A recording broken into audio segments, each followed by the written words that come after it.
The lord. హల్లెలూయా.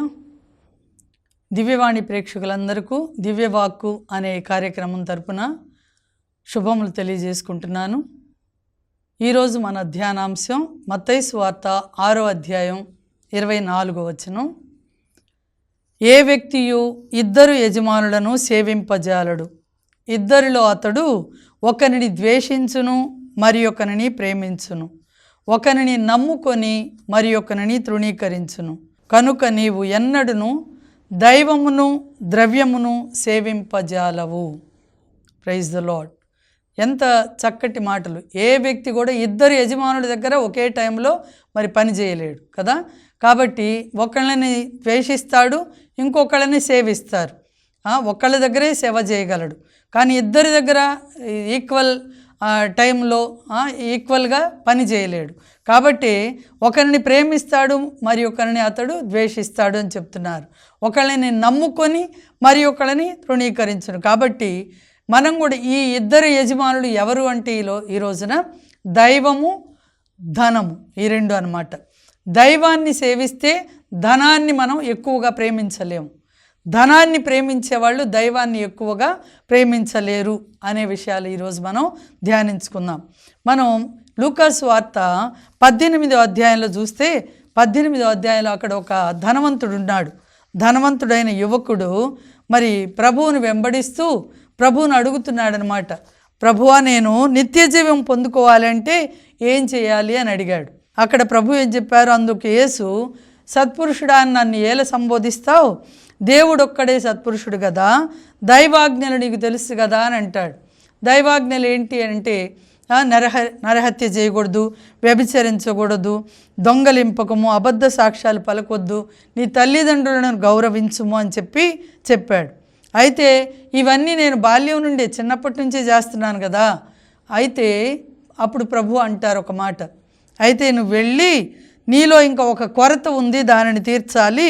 ఏంటంటే నీకున్న సమస్తము అమ్మేసి మరి పేదలకు దానం చేయి, ఆ తర్వాత వచ్చి నన్ను వెంబడించుము అని చెప్పారు. అప్పుడు పరలోకంలో నీకు ధనము చేకూరును, వచ్చి నన్ను వెంబడింపుము అని చెప్పినప్పుడు అతడు అధిక ధనవంతుడు అగుట చేత ఆ యువకుడు మిక్కిలి ధనము కలవాడు అగుటచే ఈ మాట విని బాధపడ్డాడట. బాధపడటమే కాదు, ఇంకెళ్ళిపోయాడు. అందుకే ప్రభు అంటున్నాడు, ధనవంతుడు పరలోక రాజ్యంలో ప్రవేశించడం కంటే ఒంటె సూది బెజ్జంలో నుంచి దూరిపోవడం సులభతరం అని చెప్పారు. కాబట్టి ధనాన్ని ఆశ్రయించేవాళ్ళు, ధనం మీదే ఆధారపడేవాళ్ళు, కేవలం ధనం అని ధనం చుట్టే తిరిగేవాళ్ళు దేవుణ్ణి వెంబడించలేరు, దేవునిలో ఉండలేరు. అందుకే ఇద్దరు యజమానుని ఒకే విధంగా సేవించలేరు అని చెప్పి ప్రభు అక్కడ అందుకే చెప్పారు. మరి బైబిల్ గ్రంథంలో మనం చూస్తే కనుక శ్రీరాపుత్రుడైన యేసు జ్ఞాన గ్రంథం 31వ అధ్యాయం చూస్తే 31వ అధ్యాయం మరి 1 నుండి వచనాలలో ఎంతో చక్కగా చెప్తున్నారు. సంపదలు కలవాడు జాగరణములు చేయుచు తన బరువును కోల్పోతాడట. సొత్తును గుర్చిన ఆందోళన అతని నిద్రను చెరచును. సొమ్ము చేసుకోవాలైనను చింత ఘోర వ్యాధి వలె అతని నిద్రను పాడు చేయను.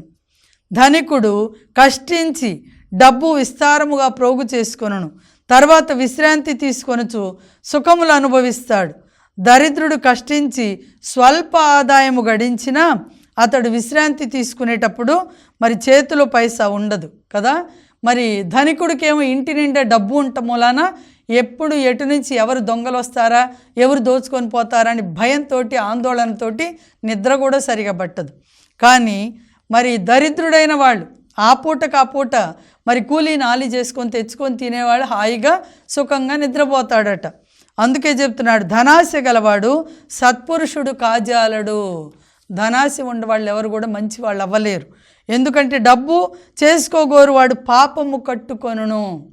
డబ్బు మీదే తన మరి సౌధాన్ని నిర్మించుకునేవాడు ఇంకా దేవుణ్ణి సంతోష పెట్టలేరు. అందుకే అంటున్నాడు, డబ్బు చేసుకోగోరు వాడు పాపం కట్టుకుంటాడు. డబ్బు వలన చాలామంది నాశనం అయిపోయారు, ధనము వలన వారు వినాశనమున చిక్కిరి, వినాశనంలో పడిపోయారు. ధనము వలన సమ్మోహితుడగు వానికి అదే ఉరియగును అంటున్నారు. ధన సమ్మోహం అంటే ధన వ్యామోహం ఉండే వాళ్ళకి అదే ఉరిలాగా మరి వాళ్ళకి ఉరి అయిపోతుంది, ఉరిలో చిక్కుకున్న వాళ్ళు అవుతారు. మూర్ఖులు ఆ ఉరిలో తగులుకొందరు. పాప మార్గమున డబ్బు కూడబెట్టని వాడును నిర్దోషినగు ధనికుడు ధన్యుడు అంటున్నారు. Praise the Lord. పాప మార్గంలో డబ్బు కూడబెట్టకుండా దోషం లేని ధనికుడు ధన్యుడు అని చెప్తున్నారు. అట్టివాడు దొరికినేని అతనిని అభినందించవలెను. అతడు ధనికులెవ్వరూ చెయ్యలేని అద్భుతమును చేసెను. ఈ పరీక్షలో నెగ్గినవాడు నిక్కముగా గర్వింపవచ్చును.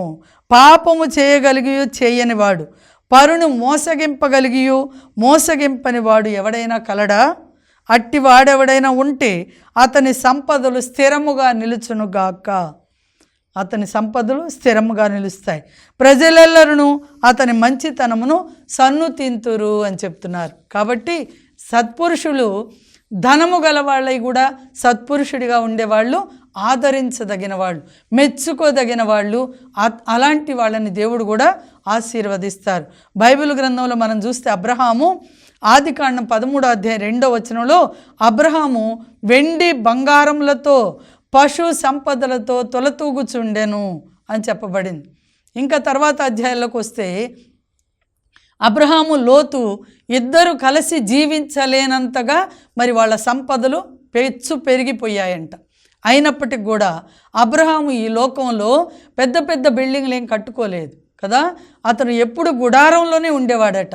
వాళ్ళ బ్రతుకులు గుడారపు బ్రతుకులు అంటున్నారు. ఎందుకు అంటే ఈ లోక సంపదలు తాత్కాలికం, శాశ్వతమైనవి కావు. కాబట్టి మనం ఈ గుడారాలలోనే నివసించి గుడారంలోనే ఉండి మనం తాత్కాలికంగా ఉండేవాళ్ళమే. కాబట్టి గుడారాలు చాలు అనుకొని గుడారాల్లో మాత్రమే ఉన్నారట. వాళ్ళు పెద్ద భవనాలేవి నిర్మించుకోలేదట. మరి ఈ లోక సంపదలు తాత్కాలికం కాబట్టి లోక సంపదలు కలిగి ఉన్నా కూడా వాటినే అంటి పెట్టుకొని ఇదే శాశ్వతం అనుకొని దాని మీద ఆధారపడి లేరు. అందుకని వాళ్ళ పక్షాన దేవుడు ఉండారు. అబ్రహాం ఎప్పుడు కూడా దేవుని సన్నిధిలో గడుపుతూ దేవుని చిత్తం ఏంటో తెలుసుకుంటూ దేవుని చిత్తానికి అనుగుణంగా నడుచుకున్నాడు. కాబట్టి దైవ సేవకుడైపోయాడు. ధన సేవకుడు, ధన వ్యామోహితుడు కాలేదన్నమాట. తర్వాత ఇంకా యోబును చూస్తాం మనం. యోబు కూడా ధనికుడే.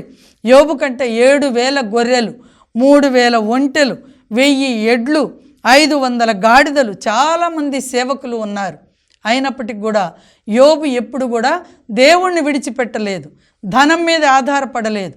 దైవ చిత్తాన్ని ఎరిగి ఉండి దైవ భక్తిలో దైవ భయంలో పెరుగుతూ తన బిడ్డలు కూడా ఏమన్నా పాపం చేస్తారేమో, తెలిసే తెలియక పాపంలో పడిపోతారేమో అని యోబు తన పిల్లల కోసం రోజు కూడా ప్రాయశ్చిత్త బలులు అర్పించేవాడట.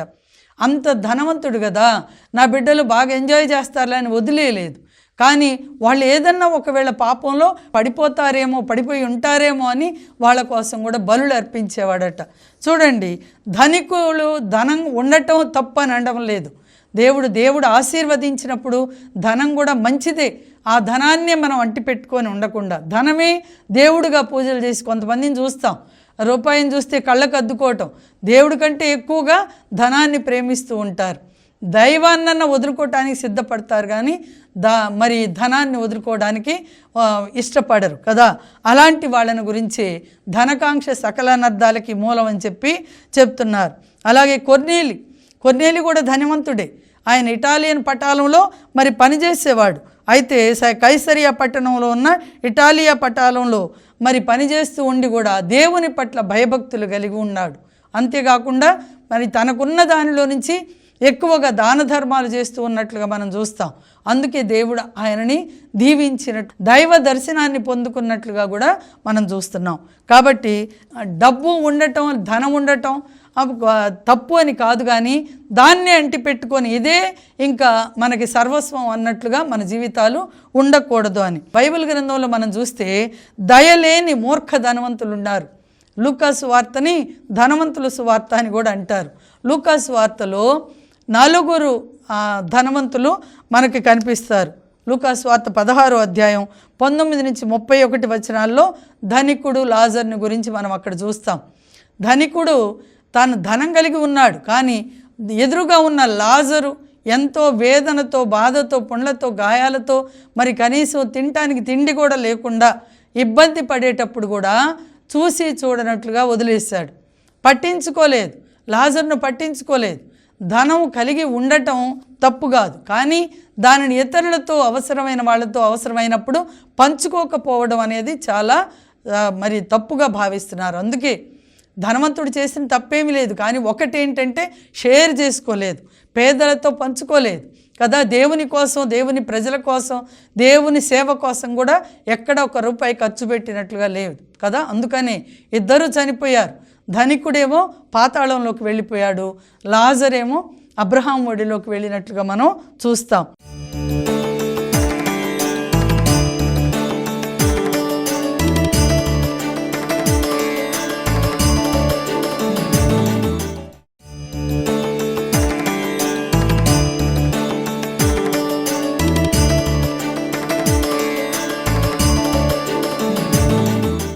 అట్లాగే లూకాసు వార్త 12వ అధ్యాయంలో కూడా 16 నుంచి 21 వచనాల్లో ఒక లోభివాని ఉపమానాన్ని గురించి మనం అక్కడ వింటాం. లోభివాడంటే తనకు తాను ఖర్చు పెట్టుకోడు, ఇతరుల కోసం ఖర్చు పెట్టాడు. మనం శిరాపుత్రుడైన యేసు జ్ఞాన గ్రంథం 14వ అధ్యాయంలో మనం చూస్తాం 3 నుంచి వచనాలలో.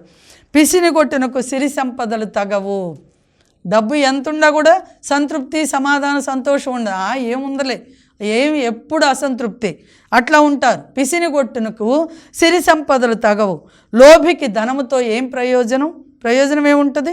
తాను అనుభవింపక సొమ్ము కూడబెట్టుకుని వాడు ఇతరుల కొరకే కూడబెట్టుకున్నాడు. అతని సొత్తుతోటి ఇతరులు హాయిగా బ్రతుకుతారు. తినక కట్టుకోక ఏమి లేకుండా నిద్రాహారాలు మానుకొని సంపాదించి కూడబెట్టి చివరికి తను అనుభవింపక పరుల పాలైపోతుంది అన్నమాట. అందుకే అంటున్నారు, అతని సొత్తుతో ఇతరులు హాయిగా బ్రతుకుతారు. తన కొరకు తాను ఖర్చు పెట్టుకొనని వాడు ఇతరుల కొరకు కూడా ఖర్చు పెట్టడు కదా. తన కోసమే తను ఖర్చు పెట్టుకోకపోతే తను తినటానికి, తను అనుభవించడానికి ఇష్టపడిన వాడు ఇతరుల కోసం ఇంకెందుకు ఖర్చు పెడతాడు? అతడు తన సొత్తును తానే అనుభవింపడు. తన కొరకు తాను ఖర్చు చేసుకొనని వాని కంటే నికృష్టుడు లేడు అంటున్నాడు. పిసినారితనానికి తగిన శిక్షయే కలదు. తగిన శిక్ష ఉంటుందట. పిసినారితనం అంటారు. తన కోసం తను ఖర్చు పెట్టుకోకపోవటం, తినటానికి, కట్టుకోవడానికి, సరిగా అనుభవించడానికి కూడా ఇష్టపడని వాడిని పిసినారి వాడని అంటారు. అలాంటి వాళ్ళకి తగిన శిక్ష ఉందంటున్నారు. లోభి మంచిని చేసినను యాదృచ్ఛికంగానే చేస్తాడు. కాలక్రమం అతను పిసినిగొట్టితనం బయటపడుతుంది.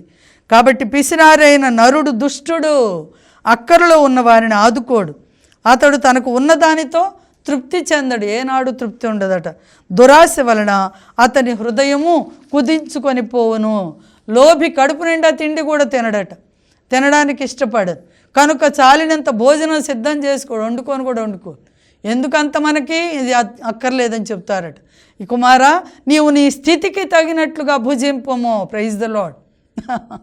మన స్థితికి తగినట్లు అన్నీ ఉండి కూడా అనుభవించని వాళ్ళని గురించి చెప్తున్నారు. మనకి దేవుడు ఇచ్చిన స్థితికి తగినట్లుగా మనం జీవించాలి. ప్రభువునకు మేలి కానుకలు అర్పింపము. మృత్యువు నీ కోసం వేచి ఉండదు. నీవేనాడు పాతాళమును చేరుదువో నీకే తెలియదు. కాబట్టి చనిపోకముందే స్నేహితుల పట్ల కూడా దయచూపు. నీ శక్తి కొలది ఇతరులకు ఇవ్వవలసింది ఇవ్వు అని చెప్తున్నారు. ప్రతిదినము నీవు అనుభవింపగలిగినది అనుభవించమని చెప్పారు. ఉచితములైన నీ వంతు సుఖములను విడనాడకము. కొంతమందికి ఇది కూడా గిట్టదు, అలాంటి వాళ్ళని లోభి వాళ్ళు అంటున్నారు. కాబట్టి లోభివానికి దేవుడు తగిన ప్రతిఫలమే శిక్ష ఇస్తారట. ఇట్లా లోభివాని ఉపమానాన్ని గురించి చెప్తున్నావు కదా. అందుకే ఆ లోభివానితో దేవుడు ఏమంటున్నాడు? ఓరి అవివేకి, ఈ రాత్రికే నీ ప్రాణాలు తీసివేయబడుతుంది, నువ్వు సంపాదించింది ఎవరి పాలవుతుంది అని అంటున్నారు కదా. అలాగే మూడవ ధనికుడు చూస్తున్నాం. లూకాసు వార్త 18వ అధ్యాయంలో 18 నుండి 30 వచనాలు. ధనికుని ప్రశ్న కదా. యేసు సమాధానం. నిత్యజీవం పొందడానికి ఏం చేయాలని అంటే ముందే చెప్పాం కదా. మరి అన్ని ఆజ్ఞలు పాటించమన్నారు. ఆజ్ఞలన్నీ పాటిస్తున్నానంటే అయితే నీకున్నదంతా అమ్మేసి నన్ను వెంబడించు అంటే అధిక ధనము కలవాడగుట చేత. అందుకే ఒంటె సూది బజ్జంలో దూరటం అన్నా సులభం అవుతుందేమో, కానీ ధనికుడు మాత్రం పరలోక రాజ్యం ప్రవేశించడు అంటున్నారు. కాబట్టి ధనము చూడండి, నువ్వు అప్పుడు పరలోకంలో నీకు ధనము చేకూరుతుంది. పేదలకు దానం చేసినప్పుడు పరలోకంలో ధనం చేరుతుంది. అప్పుడు వచ్చి నన్ను అనుసరించు అని చెప్పారు కదా. యువకుడు అధిక మిక్కిలి ధనము గలవాడొకట చేత వెళ్ళిపోయాడు. ఈ ముగ్గురు కూడా లూకాసు వార్తలో ఉన్న ధనికులే. ఇక 4వ ధనికుడు ఒక వ్యక్తి ఉన్నాడు, చాలా కూడబెట్టాడు, అన్యాయంగా అక్రమంగా దౌర్జన్యంగా కూడబెట్టాడు. కానీ ఎప్పుడైతే దేవుడు ఆయన్ని దర్శించాడో అప్పుడు ఆయన తన స్థితిని తెలుసుకున్నాడు. లూకాసు వార్త 19వ అధ్యాయం 1 నుంచి 10 వచనాలలో మారిపోయిన ధనవంతుడిని ఇక్కడ మనం చూస్తాం కదా. యేసును కలిసిన తర్వాత తన ఆస్తిలో సగం పేదలకు ఇచ్చేశాడు.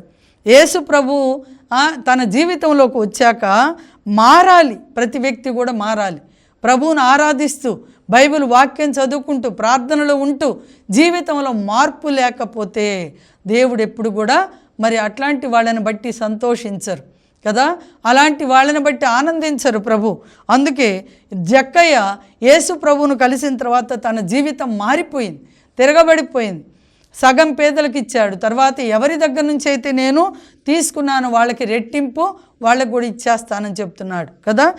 ధనం మన జీవితంలో అవసరమే, కానీ అదే మన యజమాని కాకూడదు. ధనం మీద మన అజమాయిషి ఉండాలి, కానీ ధనము మన మీద అజమాయిషి చేసే విధంగా ఉండకూడదు. ధనాన్ని బట్టి మనం గర్వించకూడదు కదా. దేవుడే మన ప్రభు. ధనం మన దగ్గర ఉండాలి, కానీ మన హృదయంలో మాత్రం దేవుడే ఉండాలి. మన ఎంతసేపటికి మన ఆలోచనలు మన హృదయం అంతా కూడా ధనం చుట్టూ తిరుగుతూ ఉంటే గనక దేవునికి స్థానం ఉండదు. అందుకనే దేవునికి ఇవ్వవలసిన ప్రథమ స్థానం దేవునికి ఇవ్వాలి. దేవునికి ఇవ్వకుండా ధనానికి ఇచ్చినప్పుడు, ధనాన్ని ప్రేమించినప్పుడు యూదా ఇస్కారియోతు ఏమైపోయాడు? ధనాన్ని ప్రేమించి చివరికి ఆ ధనమే తన ఉరి అయిపోయిందనమాట. తన ప్రాణాన్ని బలిగొన్నట్లుగా చూస్తున్నాం. అందుకని ధనికులు చాలామంది, అననీయ సఫీరా అపోస్తుల కార్యాలు 5వ అధ్యాయంలో చూస్తాం కదా. అక్కడ అననీయ సఫీరా ధనాశ చేత ఏమైపోయారు? మరి ఆస్తిని అమ్మి అందరూ తీసుకొచ్చి అపోస్తుల పాదాల దగ్గర పెడుతుంటే అననీయ సఫీరా తమకున్నదంతా అమ్మి కొంత దాచిపెట్టుకొని తీసుకొచ్చి పేతురు దగ్గర ఇవ్వబోయారు. పేతురు గారు పరిశుద్ధాత్మతో నింపబడిన వ్యక్తి కనుక వెంటనే అంటున్నారు, అననీయ నీకు వచ్చిన సొమ్ము ఇదేనా అంటే, అవును ఇంతే. అబద్ధం చెప్పాడు. పరిశుద్ధాత్మను మోసపుచ్చుతున్నావు. అది కొనకముందు, అది అమ్మకముందు నీదే, అమ్మిన తర్వాత కూడా నీదే. అబద్ధం ఎందుకు? ఇదిగో కొంత దాచుకున్నాను, ఇదిగో ఈ కొంచెం తెచ్చిస్తున్నా అని చెప్పొచ్చు కదా అని చెప్పలేదు కదా. వెంటనే అక్కడికక్కడే పడి వృత్తి చెందినట్లు. ఎవరిదవుతుంది ఆ ధనం? దాచిపెట్టాడు కదా, కూడబెట్టాడు. ఎవరికి ఇస్తున్నాడు? అబద్ధాలు ఆడి చెడ్డ పనులు చేసి దాచిపెట్టింది ఎవరి సొత్తు అవుతుంది? కాబట్టి జాగ్రత్త. ఏ విధంగా కూడా మరి ఇతరులను అన్యాయం చేసి లంచగొండితనం మిగతా అన్ని పనుల ద్వారా, చెడ్డ పనుల ద్వారా సంపాదించింది ఏది కూడా దేవుడు ఇష్టపడరు. శాపం పాలవుతుంది. అదే శాపం అవుతుంది మన పట్ల. కయ్యను చూడండి, అంతే కదా. చెడ్డ పనులు చేసి పనికిరానంత దేవుడికి సమర్పించి దేవునికి అయిష్టుడైపోయాడు. ఆబేను తనకున్న దానిలో శ్రేష్టమైన దానిని సమర్పించి దాన్ని అంటిపెట్టుకొని ఉండలేదు కనుక దేవుడికి ఇష్టమైపోయి ఆశీర్వాదాలు దీవెనలు పొందుకున్నాడు కదా. మనం దేనిని విత్తుతామో దానినే కోసుకుంటాం. ఏది మనకి మరి దేవునికి అయిష్టంగా ఉన్నదాన్ని మన హృదయంలో పెట్టుకోకూడదు. అందుకే నీకు డబ్బుంటే బ్యాంకులో వేసుకో కదా, బంగారం ఉంటే లాకర్లో పెట్టుకో, పట్టు వస్త్రాలు విలువైన ఏమైనా సరే విలువైన పేపర్లు ఏమన్నా ఉంటే బీరువాలో దాచిపెట్టుకో. కానీ నీ హృదయంలో మాత్రం ప్రభువునే పెట్టుకో. నీ యజమానుడుగా ప్రభువునే మరి అంటిపెట్టుకొని ఉండు, ప్రతిష్ఠించుకొని ఉండు. అప్పుడే దేవుడు ప్రభువు మనతో ఉంటారు, నీతో ఉంటారు, నీ పక్షాన ఉండి నిన్ను ఆశీర్వదిస్తారు, నీ కుటుంబాన్ని ఆశీర్వదిస్తారు అని చెప్తున్నారు. చూడండి, అననీయ చేసిన పనికి తన భార్య సఫీరా కూడా తోడయింది. సఫీరా వచ్చింది తర్వాత ఆయనని చనిపోయాడు, ఆయన మోసుకొని వెళ్ళారు బయటికి. ఆ సఫీరా చూస్తుంది ఏంటి అని. ఈలోపు ఆమె రాగానే పేతురు గారు అడిగారు, అమ్మా ఏంటి ఇంతేనా మీకు వచ్చింది? మీరు అమ్మితే పొలం అమ్మారు కదా, ఇంతే వచ్చింది? ఇంతే వచ్చింది. అబద్ధ సాక్ష్యం, మరొక కూట సాక్ష్యం అన్నమాట. ఇద్దరు కలిసి పలికారు, ఆ డబ్బుకు ఆశపడ్డారు. కాబట్టి ఆమె కూడా ఇదిగో చూడు, నిన్ను మీ భర్తను మోసుకొని వెళ్ళిన వాళ్ళు ఇదిగో ఇక్కడే ఉన్నారు, మళ్ళీ వస్తున్నారు అని అంటే అప్పుడైనా ఒప్పుకోలేదు కదా. తను కూడా అక్కడే చనిపోయింది. చూడండి, ఎవరి సొత్తు అవుతుంది? కూడబెట్టి అన్యాయంగా, అక్రమంగా, దౌర్జన్యంగా కూడబెట్టి తీసుకెళ్ళి ఎవరి పాలు చేస్తాం? ఏది అవసరం లేదు. దేవుణ్ణి అంటి పెట్టుకొని ఆధారపడి ఉంటే ఆయన తప్పకుండా దీవిస్తారని చెప్పారు. ద్వితీయోపదేశకాండం 28వ అధ్యాయంలో చూస్తే విధేయులకి ఏంటి దీవెనలు చెప్పారు. దేవుని ఆజ్ఞలు పాటిస్తే, ఆయన ఆజ్ఞలకు విధేయులమైనప్పుడు మనం ఆయన ఆశీర్వాదాలు, దీవెనలు తప్పకుండా పొందుకుంటాం. పశువులు, సంపదలు అన్నీ కూడా అభివృద్ధి చేస్తానని చెప్తున్నారు. బిడ్డలను కూడా ఆశీర్వదిస్తానని చెప్పారు కదా. 128వ కీర్తనలో మనం చూస్తున్నాం. నీ బిడ్డలను కూడా నువ్వు కళ్ళారా చూస్తావు. నీ భోజన బల్ల చుట్టూ ప్రభువు పట్ల భయభక్తులు గల నరుడు ఇట్టి దీవెనలు పొందును. భార్య నీ లోగిట ఫలించిన ద్రాక్షతీగ వలె ఒప్పును. నీ భోజన బల్ల చుట్టూ నీ బిడ్డలు ఒలీవు పిలకల వలె ఒప్పుదురు అని చెప్తున్నారు.